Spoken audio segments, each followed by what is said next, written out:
ISL കിരീടമില്ലാത്ത ബ്ലാസ്റ്റേഴ്സിന് ഇത്തവണ കിരീടം നേടുക എന്നത് ഒട്ടും എളുപ്പമാവുന്ന കാര്യമല്ല. കോമ്പറ്റിറ്റീവ് ആയിട്ടുള്ള ഒരു ടീമിനെ അണിനിരത്തുന്നത് പോലും നിരവധി കടമ്പകൾ കടന്നു വേണം. അതിനാൽ തന്നെ നിരവധി പ്രശ്നങ്ങളോട് പൊരുതിയാണ് ഇത്തവണ ടീം ISL കളിക്കാൻ വരുന്നത്.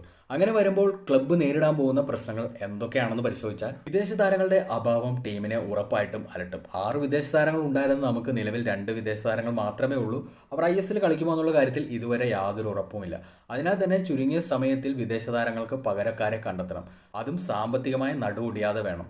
അല്ലാത്ത പക്ഷം ഈ സീസണിൽ വലിയ പ്രതീക്ഷകളൊന്നും വെക്കാൻ നമുക്ക് കഴിയില്ല. സൂപ്പർ കപ്പിൽ ടീമിനെ സെറ്റാക്കിയ പരിശീലകൻ ബ്രേക്ക് കഴിഞ്ഞ് വരുമ്പോഴേക്കും കാണുന്നത് ഒരു പുതിയ ടീമിനെ ആയിരിക്കും.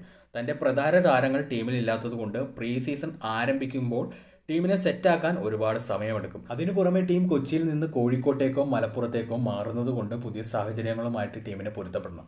വളരെ ചുരുക്കം മത്സരങ്ങൾ മാത്രമുള്ളതുകൊണ്ട് ടീം പൊരുത്തപ്പെട്ട് തുടങ്ങുമ്പോൾ ഒരുപക്ഷെ ലീഗ് അവസാന ഘട്ടത്തിലായിട്ടുണ്ടാവും. അത് ഹോം അഡ്വാൻറ്റേജ് മുതലാക്കുന്നതിന് തിരിച്ചടിയാവും. മൊത്തത്തിൽ ഒരുപാട് പ്രശ്നങ്ങളും അവയ്ക്കിടയിൽ ഇത്തിരി പ്രതീക്ഷകളും വലിയ സ്വപ്നങ്ങളുമായിട്ടാണ് ബ്ലാസ്റ്റേഴ്സ് ഇത്തവണ ISL കളിക്കാൻ വരുന്നത്.